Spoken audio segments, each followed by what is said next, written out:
Welcome back to the Dante's game playthrough, and before we start the next mission, we have ourselves a cutscene.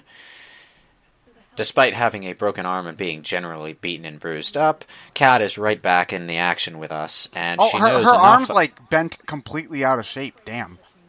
They don't have, a doctor in their whole thing? Well, the entire organization kind of got fucked up the ass a couple parts ago, so no. She has a sling for her one arm. I'm not really sure what's going on with the other arm, but the cutscenes and, in fact, the next mission, which is all about infiltrating Mundus's weirdly shaped tower in the demon world, does some clever stuff with the whole drawing board motif. But it's purely a visual thing.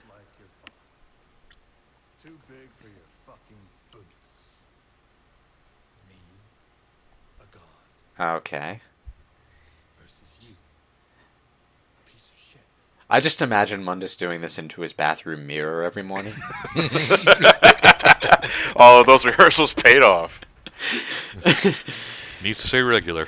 I do want to call attention to something, though. This particular concept, the Silver Sacks Tower, and the overall look of it, as well as this setup for the final level area, reminds me very much of Devil May Cry 2. Obviously, it's a lot more cinematically pleasing here, but it is pretty much the same exact ending area. Because Devil May Cry 2, the bad guy was a guy named Arius. He was this evil businessman who looked like a Heihachi Mishima knockoff, if I'm honest.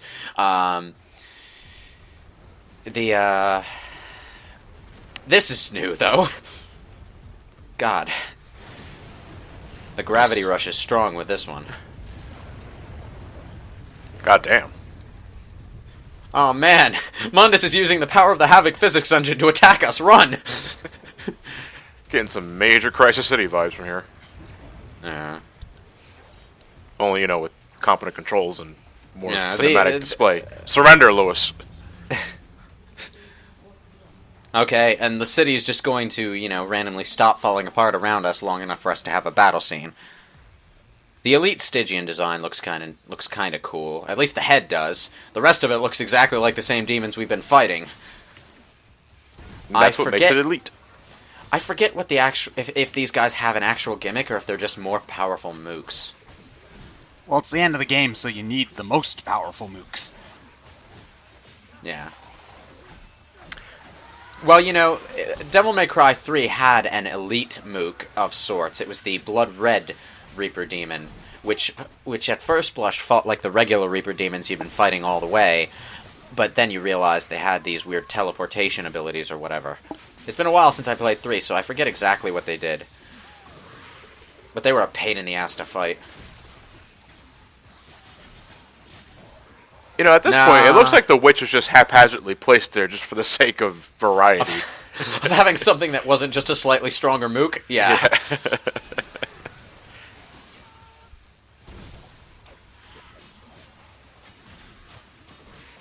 No, these elites just seem to be stronger versions of regular mooks. They have really telegraphed attacks. Yeah. Well, Mundus won't just have any random old mook guard his tower, won't you know? Yeah, well. It's like if you made a Resident Evil zombie, gave it a different face design, and made it take 8 shots to kill instead of 6. Okay. Oh, stop it. You ever notice how a good guy's plan will never work unless they don't tell you it before it happens? Yeah, true. Oh, yeah, so that's how you know Virgil's not a good guy. Okay, sure. Actually, this plan goes off pretty much without a hitch. Yeah, that's why they only tell you how it's supposed to work as you're going through it.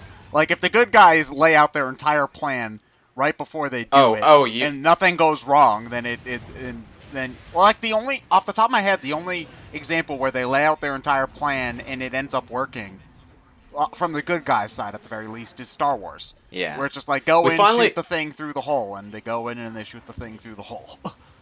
Yeah, okay. We finally have a name for this annoying asshole. It's the Dream Runner.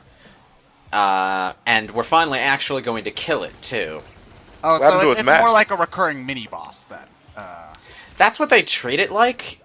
But I'm pretty sure it, not in the context of the main story, but at times it does it does appear alongside other enemies, like in Bloody Palace mode and stuff. I hate when it parries in midair. You can't do anything about that. You can't do that. I could do that. Wait, so is there only one Dream Runner?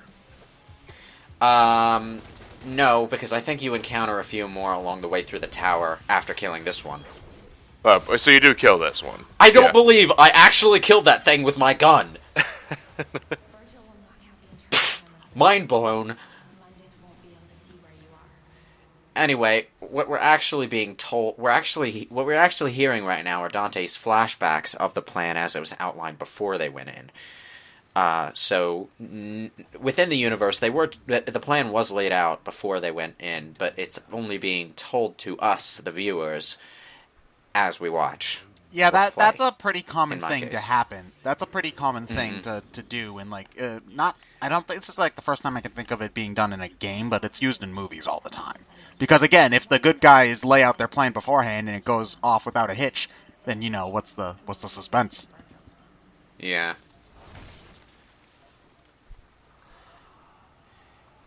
This area isn't terribly interesting from a design standpoint, but it does some cool visual things. Oh, there are three digits on that elevator. We're gonna go out of control. Tower of Terror. In fact, I don't think the elevator ever does anything to you. It would have been a prime opportunity for Limbo to kill you, but no. The elevator shaft is perfectly safe. No, Limbo just plays really annoying elevator music. Or like Limbo gets really lame with the text, like, "This is your stop, Dante." Now, I do like the drawing board stuff that they do. Sometimes they actually do it while you're running around in a hallway. Like now. I actually forgot that happened. The first time you play the game, you're probably going to stop and wait for it to go away, though, because it makes things a bit hard to see. Almost kind of like the Echo Visor in Metroid Prime 2. Yeah, it does look sort of like that. Huh.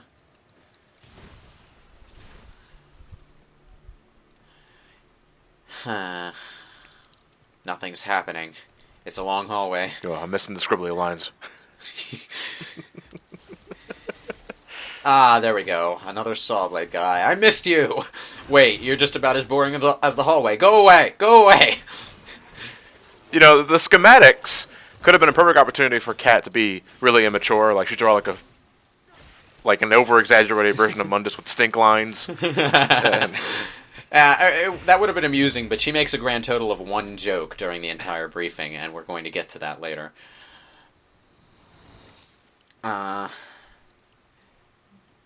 In any case, a lot of the time when the squiggly lines come up, it's usually just an arrow that points you in the right direction, as if you could get lost with all these locked doors. Like it's almost like Metroid Other M. It's like Metroid Other M. They're so afraid you'll get lost, they lock doors behind you so you can't backtrack. That's why. Yeah, that's why I was surprised that people even found the ice beam glitch, because it's just like, why would you go backward in Other M? Like, seriously. Normally, you can't. Anyway, Virgil's doing computer shit. Yeah, don't you just love when people can just sort of type randomly at a computer and magic happens?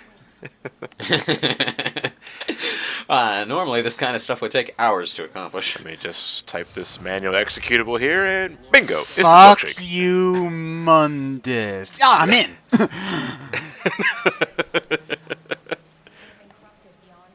The finance wing. Those who work here are barely human anymore. They've been corrupted beyond... Okay. But now about the demons. I would like to apologize on behalf of Ninja Theory to anyone watching this who works in any kind of finance job at all. Lewis would. Yeah, Lewis would. Oh man, that's harsh. Is he part of the finance district too?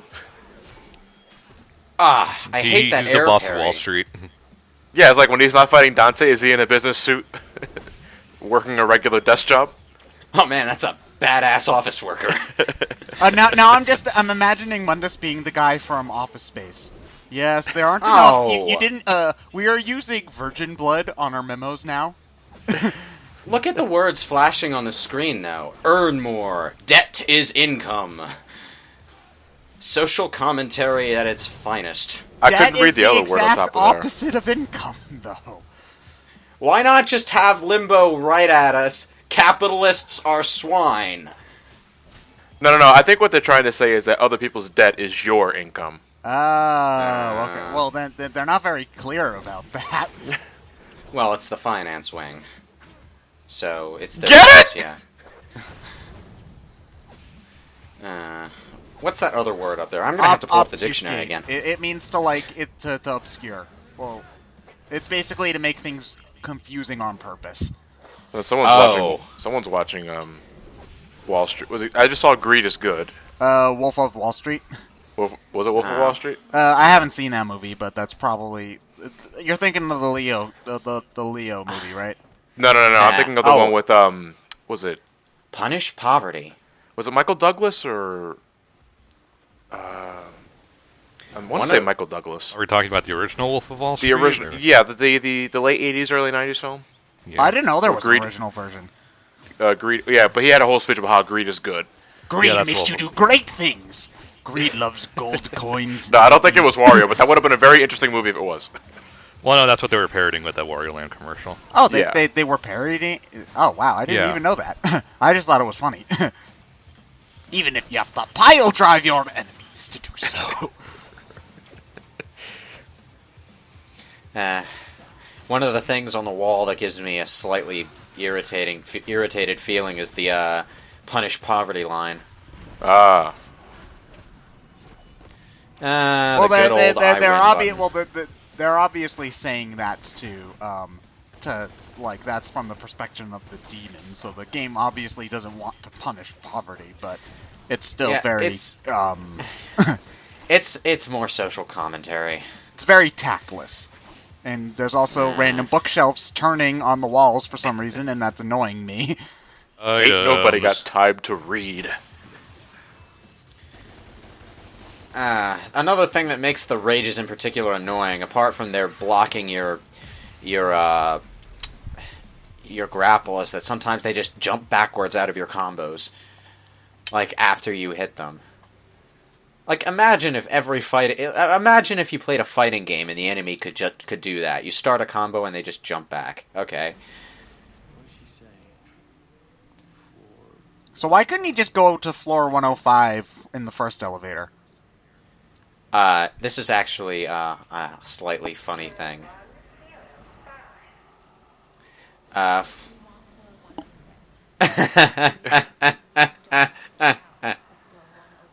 So wait, why is he getting out on floor 105? Because he's an idiot. He forgot. She specifically said, "Don't get off at floor 105." Yeah, he just misremembered. Yeah, it probably would have been better for Dante if she didn't mention 105 at all. Why? Okay, well then why can't you just go back into the elevator and get off? The timing for getting past these boxes is annoying. Come on. I mean, I don't mean it's hard. I mean it's annoying. Sometimes you can mistime it at the very last second because the boxes speed up. Yeah, why can't you just go back into the... Oh, wait, they're bot demon elevators now. Okay, sure, I suppose. Break the health thing. Oh, the cutscene stopped me from breaking the health thing. Timesies.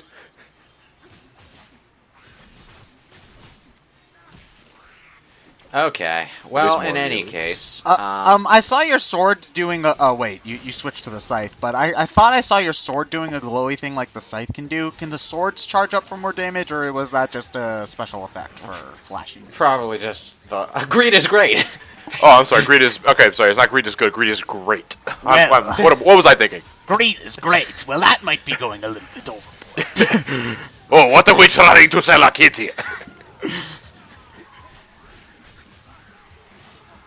Why don't you know what?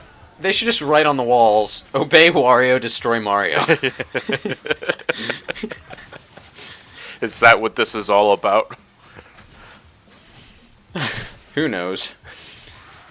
You just see Mundus wearing a Waluigi hat when you get to the top of the mountain of the. No, just full out Wario gear. Wario, since he is a. He makes my Mundus made his fortune by selling micro games. For full the price video game, for video games, video game industry is booming. Okay, not sure what that was. Kind of reminds me of the stuff Unknown does in Tag Team Tournament 2, though. In fact, now that I think about it, that enemy looks a lot like Unknown. Huh.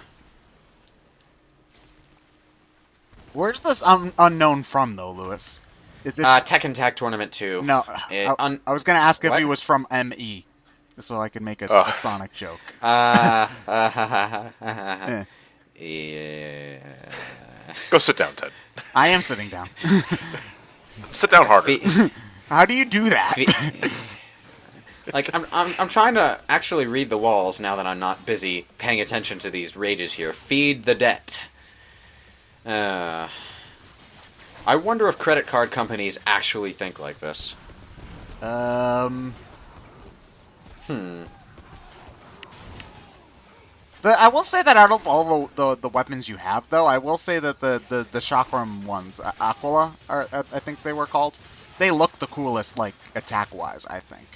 If only, maybe it's just because I like spinny-looking things, I think they look cool. Yeah, Colette, take note. Who's Colette?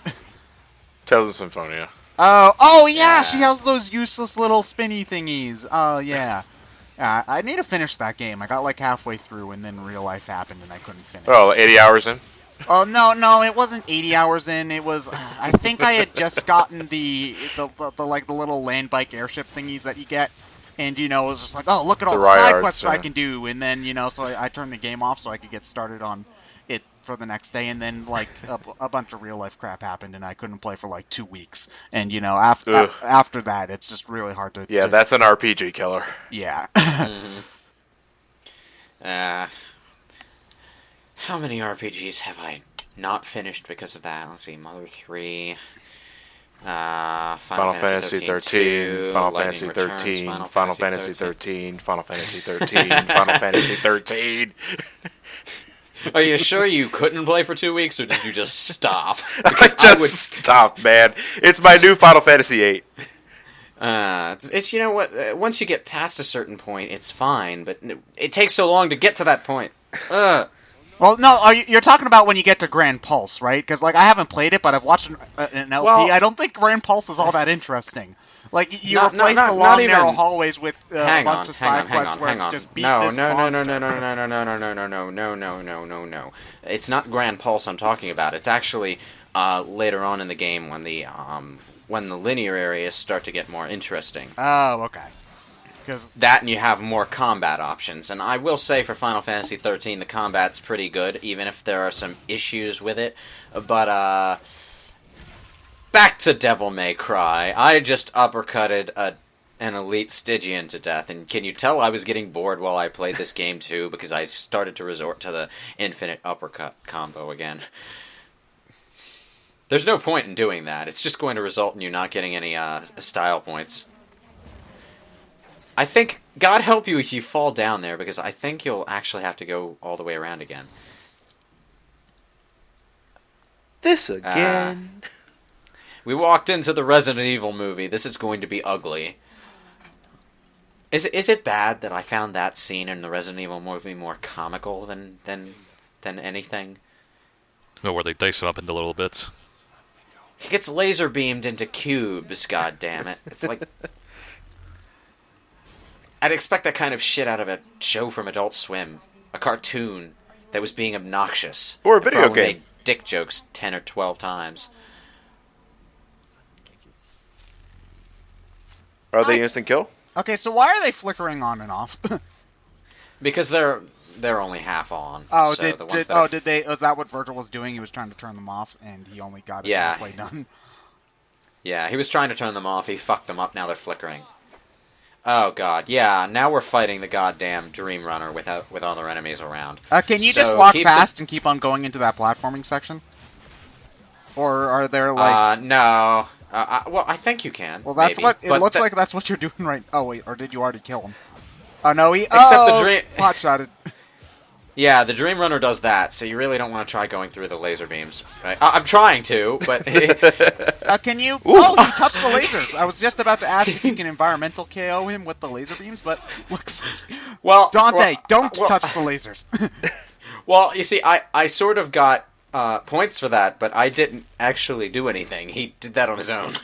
I thought that's what you were trying to do. No, that was a complete accident. Yeah, because I was also about to ask you if you can throw them into the laser grids to hurt them, but no, it's the damn kill. But not an instant kill for Dante. How odd. Oh, that's just how much of a badass he is.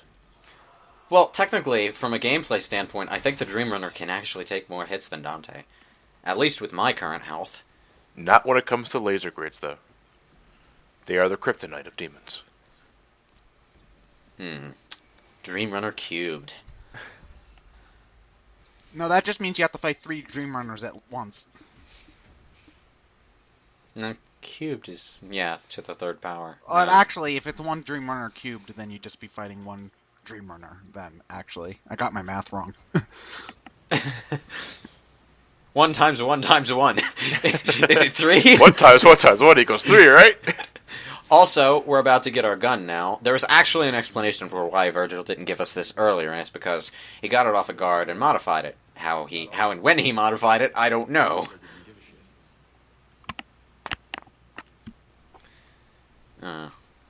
Is it a cool gun at the very least? It's actually the only consistently useful gun. Took it off a security guard. Might look like a taser. Oh, he didn't modify it. I was remembering wrong. It's a magic gun. What if It's he was a gun fucking that with has him and it actually is a different form taser? in Limbo. So in the real world, it would be a taser, but in Limbo, it's the kablooey. They Is that what literally it's gonna named do? it the... The kablooey. It's a sticky bomb. It's a sticky gun bomb. You can upgrade it to shoot more sticky bombs at once, and it's pretty good for taking down larger enemies. Like, if you stick them with a bunch of sticky bombs at once and detonate them simultaneously, you can knock them out of their rage modes and everything. So it's a handy thing. Yeah, I'm guessing it's pretty much the only gun you're going to be using from now on, then. Well, it has basically no combo potential. Well, if some of the load screens do some combo stuff, but it fires so goddamn slowly. Yeah, its firing rate looks pathetic. Yeah. Yeah, you got a DE combo with it. That counts. Kinda. A little bit. Well, you can get a lot of combo points per explosion. Wait, And wait, they do how- also how- run on. do- They does also he- they do also run on timers, so you can speckle some enemies with bombs, and then switch to melee, fight them, and let the explosions deal extra damage while you're fighting. Well, I noticed that you were firing like 4 rounds into the thing, and I only saw 1 explosion. Is it always like that, or? Well, you have 2 ways of exploding a bomb. You can attach them and let them run out on their own timers, or you can detonate them all at once with a button. It's kind of like Lucifer in that sense. Oh, okay. I wasn't sure. Is Lucifer a different gun in Devil May Cry? Lucifer is a melee weapon, actually, in Devil May Cry 4. It's one of the weirdest weapons in the game. It's this basically a demon-winged quiver that you wear on your back that you pull glowing red arrows out of and stick into enemies. It's actually the only weapon in the series that literally has infinite combos, because you can mash the button or continue doing the same timing combo over and over again and never have to pause. Oh, so you could just But you button don't get mash no- and never finish the combo. Like it would... It's not actually a physically powerful weapon, though, because it sticks arrows into enemies, which act as timer bombs that you can set off by throwing a rose. But I'd imagine you don't get any style points for that, though, right? Oh, you can do some really, really great stuff with Lucifer once you know how it works and have all the moves. I was strictly speaking about the infinite combo sort of thing. Oh, well, eventually you'll start losing style points, yeah. But it can go on for as long as you want it to, and that's the important thing. I'm actually looking forward to showing off Lucifer when we get to Devil May Cry 4. Kablooey isn't half as interesting. It's literally just a sticky bomb gun. I was about to say sticky gun bomb. You just throw guns at the guy. Yeah. They stick to them and Am I doing right?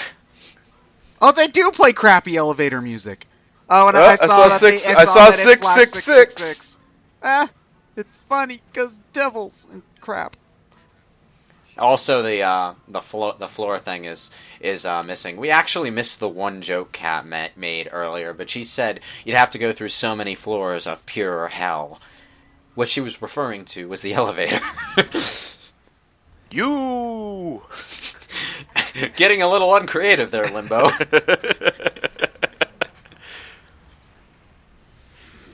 Harpies.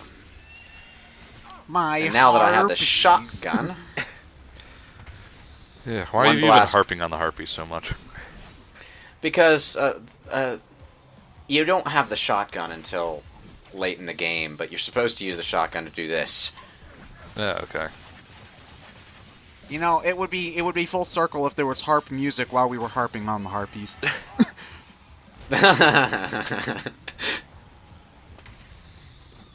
Or at the very least, a harpsichord.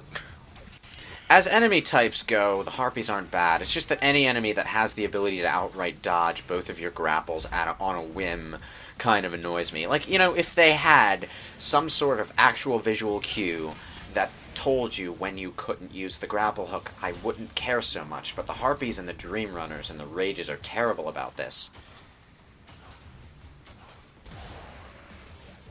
Kablooey! Also, Drekovok, which is also a Dream Runner. Oh, so it's a different species altogether because it has a mask. I guess this is the more significant Dream Runner, the one with a name and a face. Yeah, because this is the guy we encountered earlier. Yeah, but it's the same fucking thing. He's just wearing a mask. Well, I guess this one is considered a boss demon? Maybe? Well, when you ran into him earlier, did you kill him? Or did he just get away? Drekovok is the one I think who gets away. But you know what? I didn't even notice that there were two of these until I ran into this guy and he had a different name for some reason, and then I forgot until this playthrough, and then I sticky gun bombed him to death. Oh god, that is the best way to kill one of these things ever. No. I called him sticky. I called it a sticky gun bomb again. Stop doing that. Stupid. Are you getting tired of Limbo yet? Because I am. Also, this is actually a slightly tricky section. I think these things continue to drift off. And don't necessarily stay in place so that you can platform them. So, you know, move your ass. They're not exactly fast moving, though. Who's there? Oh! Donkey Kong. That's who's there. Oh, no, I would have liked it if Limbo actually spelled out who's there.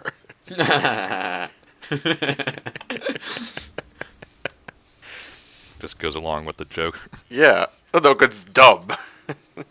You know what? There's only been one enemy in Devil May Cry ever who's just gone along with one of Dante's jokes.